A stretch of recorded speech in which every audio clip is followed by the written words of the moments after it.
Tahle závěrečné velké retrospektivě my jsme se mohli zamyslet nad tím, co nám ta dnešní akce přinesla. To máš nejlepší akce. Dneska jsem moc dobře nezačínal, protože nějak, nevím, asi jsem nevstal z postele tu správnou nohou. Respektive, když jsem se zbudil, tak jsem byl překvapený, že už je ráno. A nějak se to se mnou táhne až dodnes. Doteď. Když jsem šel se stávce v poledne tvrdil Robert, když jsem přijel autobusem a naznačoval jsem, že jsem řídil. Takže jako se omlouvám všem, s kterými jsem spolupracoval a nějak se mi brzdil nebo něco, protože fakt asi nejsem ve své knihy. Ne, bylo to v pohodě. Místy. Jo, zrovna se nám zrovna musím dařilo, tak chvilku. Jo. Jo, takže to bylo fajn, jako, jo, děkuju. A nevím, jako zatím jsem v takovém nějakém útlumu, že si to musím spíš uspořádat. Bylo zajímavé déjà vu s Zdenkem, jak jsme si to spolu dělali i loni.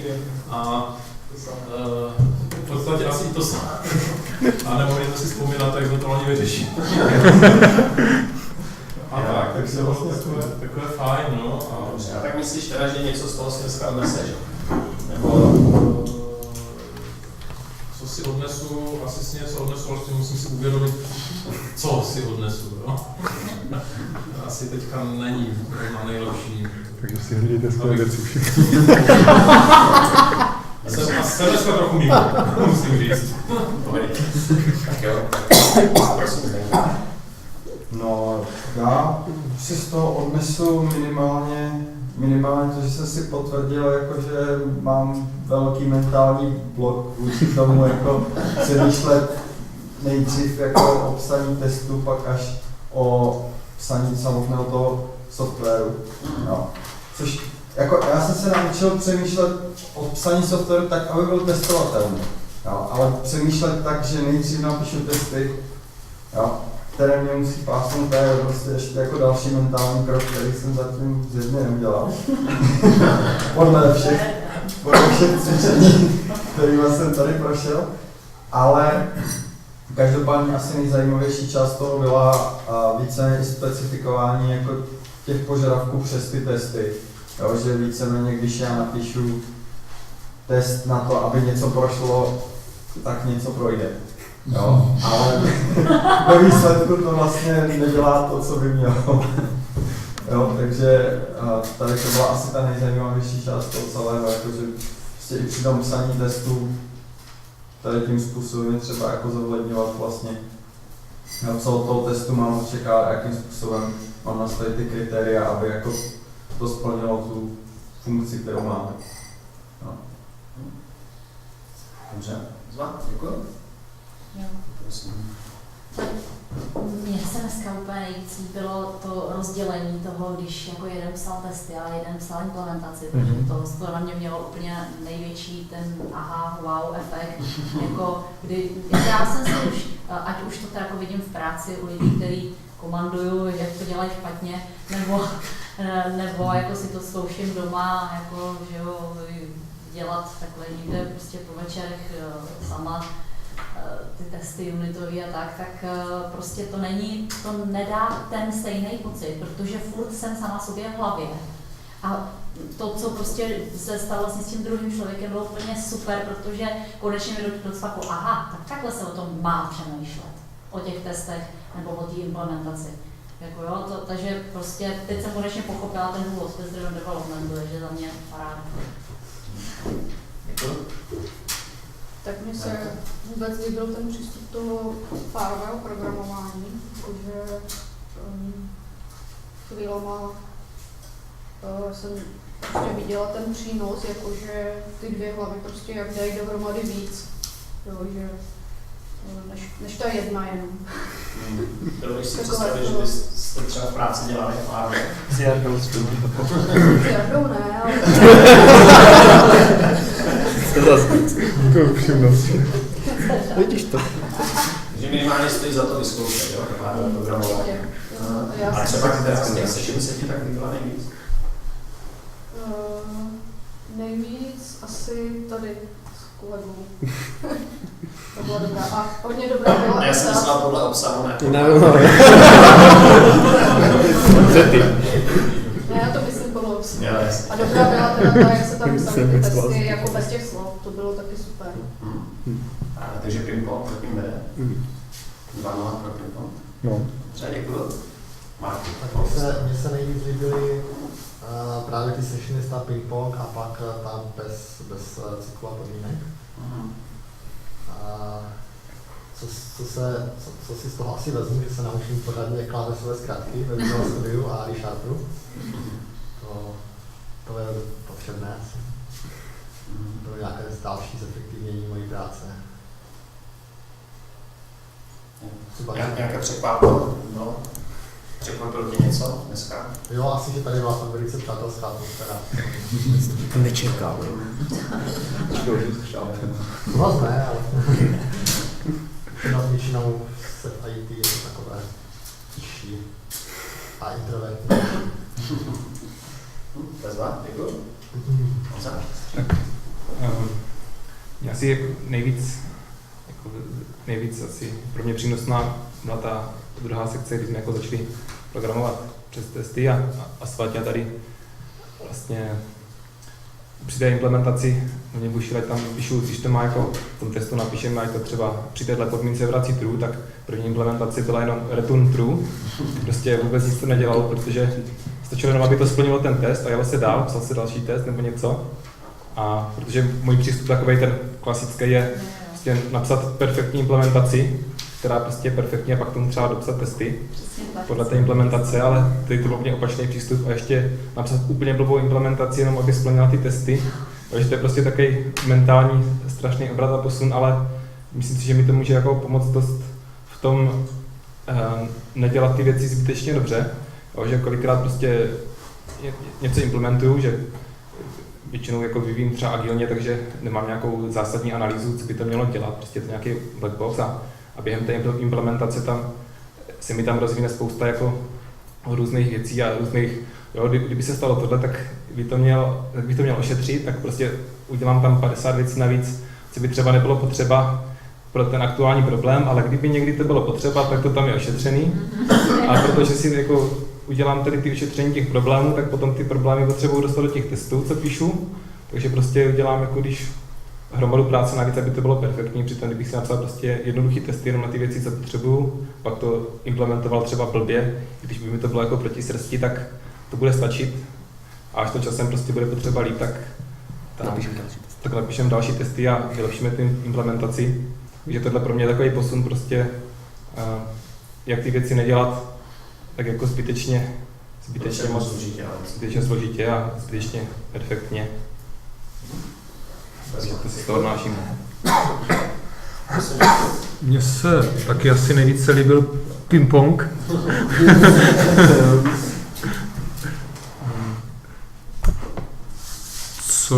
Co to mělo asi takový největší přínos, jakože že já si, když řeším nějaký problém, tak jako potřebuju mít to trošku jakoby rozkreslené a tak jako mít ten systém jakoby tak už v hlavě, jak by to mohlo fungovat a teď jak tady už psali nějaké prázdné objekty a už na to psali ty testy, tak trošku mi to bylo nejdříve proti srsti a teď už jsem byl celkem v pohodě, už jsem ani moc necukal, že?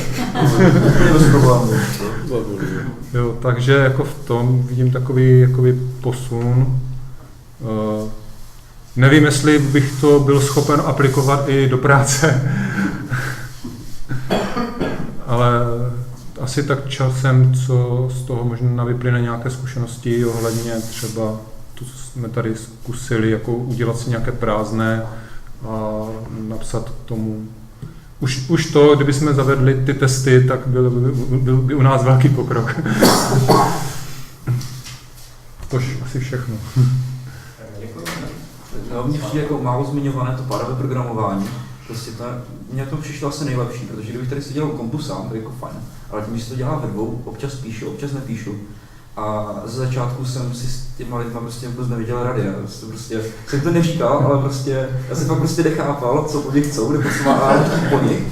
A jako bylo to super, jo? Prostě úplně něco jiného, než co dělám běžně. Úplně prostě boží. Ale jo, souhlasím. Já prostě, a to, když jsme byli ticho, tak to bylo ještě lepší. To bylo ještě úplně... Kdyby byl sám, ale někdo napal za mě.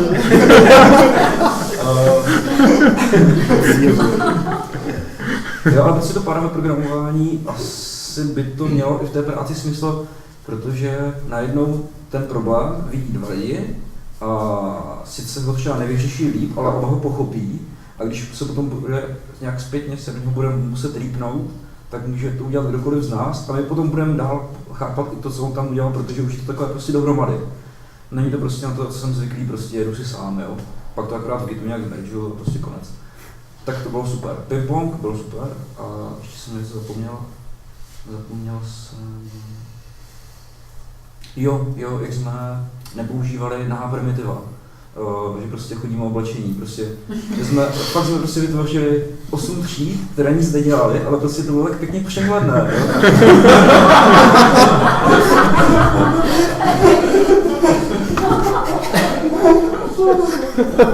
Můžete si dějete, ale to je prostě pravda. Ne, to je krásný, vůbec nic to nedělalo, ale bylo to tak nádherný. Takhle přesně, tak já jsem to udělal prostě radost z toho kódu, prostě takový pěkný kód, jo. Jo, prostě fakt radost v pohledě, jo. Bohužel to nic nedělalo, házelo to jednu exception za celou, jo, a všecko. A jo, takže tak.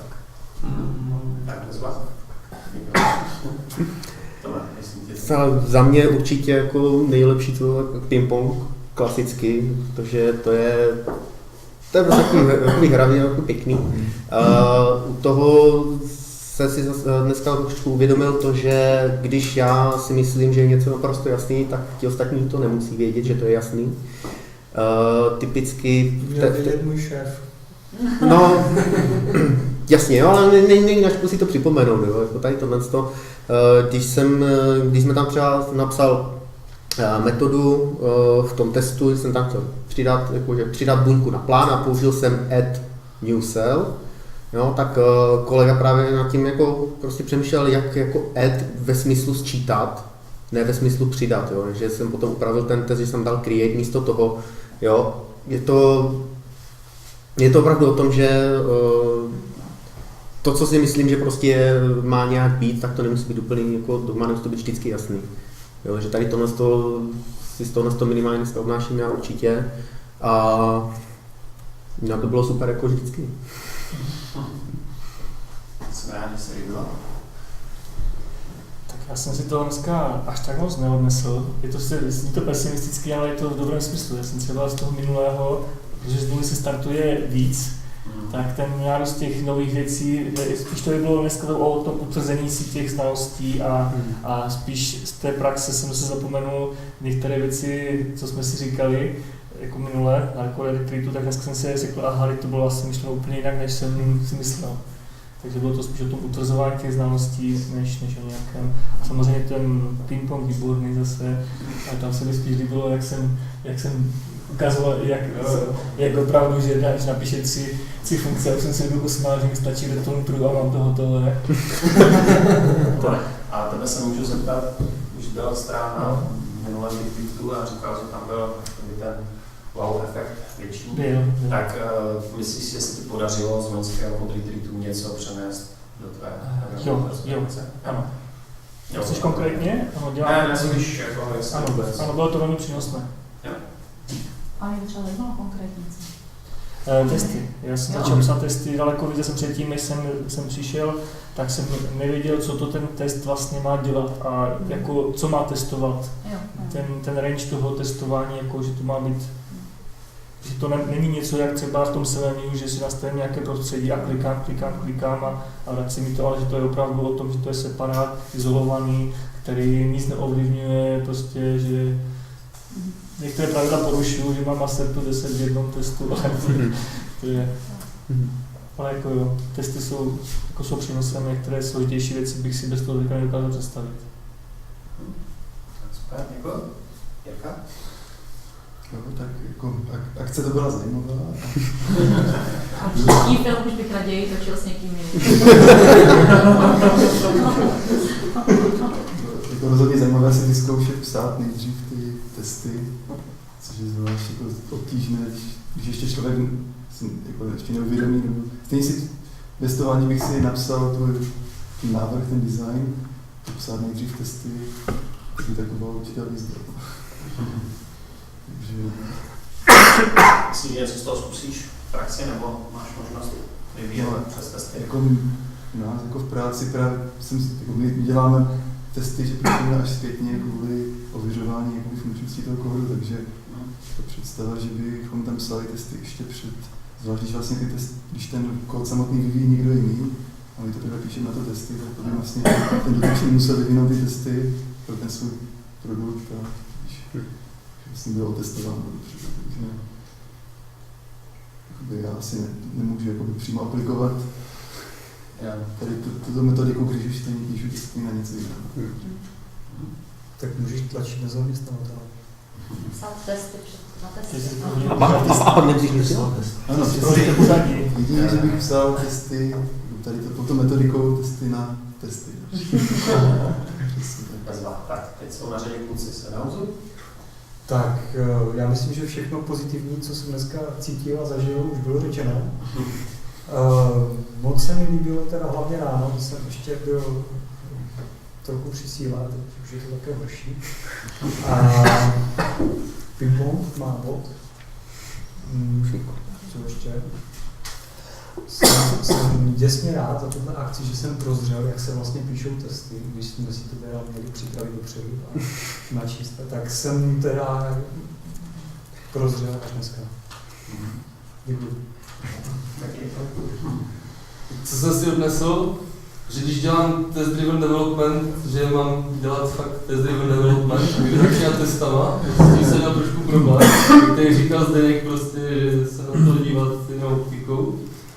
Pak jsem si hodně odnesl od Kuba, už tady není, ale s ním jsem dělal jedno kolečko a on uměl velice Visual Studio používat, fakt, že jsem jedna klávesová zkratka za druhou, no, to bylo fajn. Potom, co mě překvapily mě některé ty omezující požadavky, a že to bylo v rámci hry, ale některé mi teda zamotaly hlavu. Jakože dobře, to asi bylo i účel. Nesmím zapomenout na bod pro ping-pong, zdravím nerdu. A jestli z toho něco použiju v práci, jakože vzhledem k tomu, že jsem testy začal dělat za celou svoji kariéru až dneska, tak těžko říct. Dobrý začátek. Snad dobrý začátek, no. Ale určitě děkujem. Tam je taková rada, že se nedoporučuje do stávajících projektů zavádět tady tohle metodiku. Ale na nových zase jako tam se to dá krásně. Budu začínat nový do půl roku. Tak, super. Díky. Jo, bych chtěl tady taky poděkovat, protože to zorganizoval, jako vždycky, perfektní partě lidí. No a co se mě nejvíc líbilo? Samozřejmě ten ping-pong, to se pěkně zničí. Čas vrátím ještě, třeba. To bylo dobré, prostě tam se si pak uvědomil, jak je dobré naučit se vyjadřovat. Protože on teda opravdu to dělal doslova, to jsem po něm chtěl. Ale takovým způsobem, že mi z toho šli prostě oči kolem.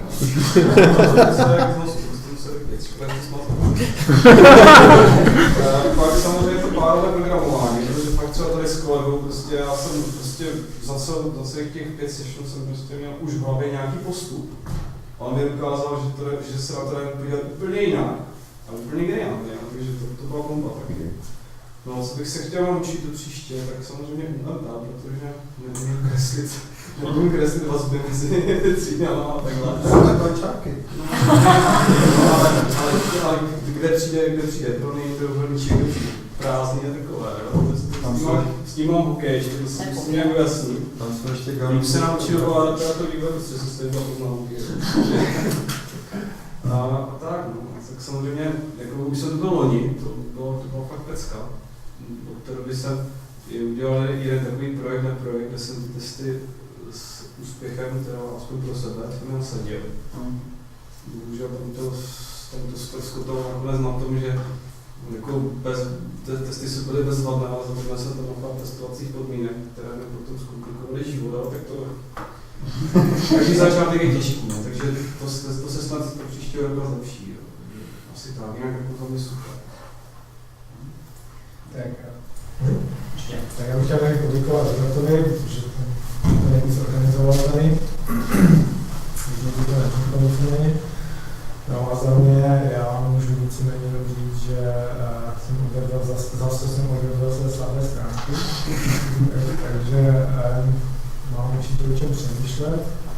Druhá věc je, že ta zkušenost dnešní je, že párové programování je samozřejmě věc, která by se měla aplikovat určitě. Že mý kolegové můžou očekávat, že budou v tom podporovaný. A no a na příště, že tak bude příště teda, takže si konečně musím protlačit ten F# nebo ten RX extension pro C#, tak aby tady někdo byl zase. No, tak velmi dobrý.